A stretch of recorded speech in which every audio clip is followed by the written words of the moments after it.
여러분 안녕하십니까? 김항식입니다. 청주교육대학교 2019학년도 기출 분석을 해보도록 하겠습니다. 저희가 예상했던 것 나왔습니다. 그것은 바로 쉐어링 이코노미, 공유 경제. 여러분들이 가지고 있는 개인적 자산 혹시 남는 거 없습니까? 물론 다 쓸 것이지만 그래도 남아 돌아가는 것. 그거 방치할 수 없잖아요. 그리고 내버려 둘 수 없잖아요. 그러니까 인터넷 등에 올려서 함께 사용하는 개념이죠. 그러니까 여러분들의 개인적 자산을 공유하는 것이죠. 대표적인 것 무엇이 있을까요? 요즘 카풀 제도 같은 거.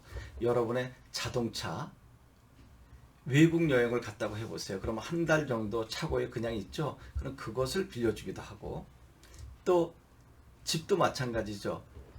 2달, 3달 외국 출장이나 여행을 갔을 때 그 집을 남들에게 대여해 주기도 하는 것. 그리고 기술적인 측면도 마찬가지일 것입니다. 과거에는 여기 지문에도 나왔지만 둘의 품앗이 이런 것들. 내가 가지고 있는 능력, 이것을 서로 맛 교환하는 것. 해볼 만한 일이죠.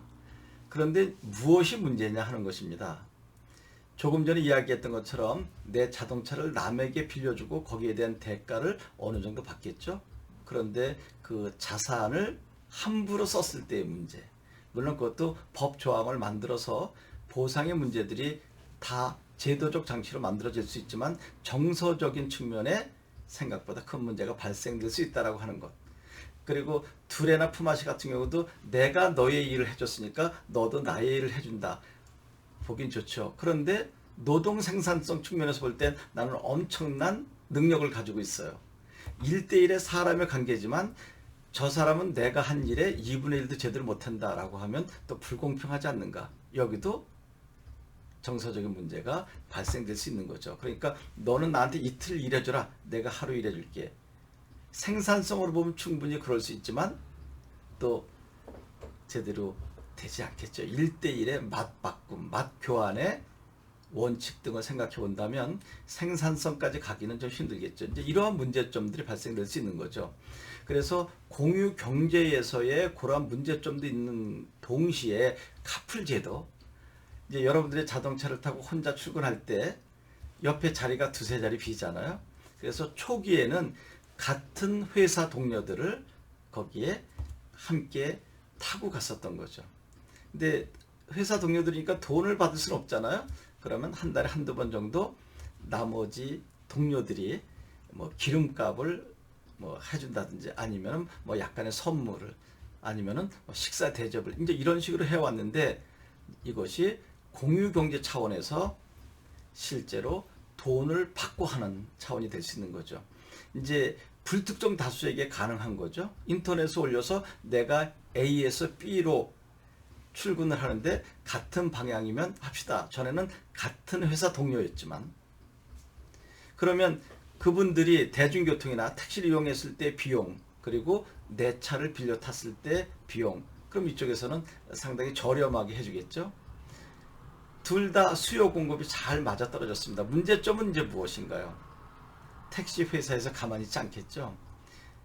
만약에 그런 카풀 제도가 없었다면 당연히 택시를 이용할 것이고 그러면 그들은 그곳으로 이익을 창출하는 것인데 카풀 제도라고 하는 것 때문에 손님을 빼앗긴다라고 해서 파업을 하느니 데몬스트레이션 등등의 일이 많이 발생되곤 했죠.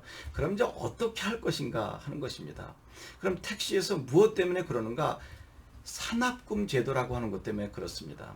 하루 종일 열심히 일해서 예를 들어서 5만 원 내지 뭐 10만 원 정도를 회사에 입금하고 나머지 금액을 개인 소유를 한다. 그러면 하루 종일 일해도 산납금도 제대로 되지 못하는 판에 카풀 제도 때문에 손님을 다 빼앗긴다. 이걸 어떻게 해야 할 것인가 하는 것입니다. 그래서 여러분들에게 이 문제에서는 새로운 아이디어를 한번 내봐라 라고 했는데 쉽지 않을 것입니다. 여기 아이디어라고 하는 말이 좀 낯설기도 했습니다. 이러한 문제점들에 대한 해결책 또는 방안을 제시해봐라가 더 좋지 않았을까 하는 생각이 듭니다. 그랬더니 대부분의 학생들은 그 산학금 제도를 좀 많이 낮추자. 그래서 택시 운전사들이 부담을 갖지 않게 하라. 그러면 결국 회사 측 및 정부 당국에서 그걸 부담해 줘야 되는데 쉽지 않을 것입니다. 아니면 이제 카풀 제도를 하는, 어떻게 보면 공급자가 거기에 얻는 수익을 어느 정도 또 환원하는 것, 뭐 여기까지 생각을 하더라고요. 어차피 혼자 갈 건데 다른 사람 태워서 창출된 이익, 그것을 일부 그 택시 기사에게 제공하는 것. 근데 그게 쉬울까요, 여러분? 그래서 아이디어라고 한 것이 아닌가라는 생각이 들기도 합니다. 여하튼 공유 경제가 무엇인지, 또 공유 경제의 장점, 단점을 이야기해봤고, 또 단점을 나름대로 극복하는 방안 2가지 정도를 생각해봤습니다. 정부 당국에서 또는 회사에서 택시 운전기사에게 산학금 제도를 낮추거나 제공해주는 것, 또 공유 경제를 통해서 얻어낸 이익금을 카풀한 공급자가 어느 정도 택시 기사 및 또 관계자, 이해관계자에게 어느 정도 보상해 주는 것, 뭐 이 정도로 생각을 해봤습니다.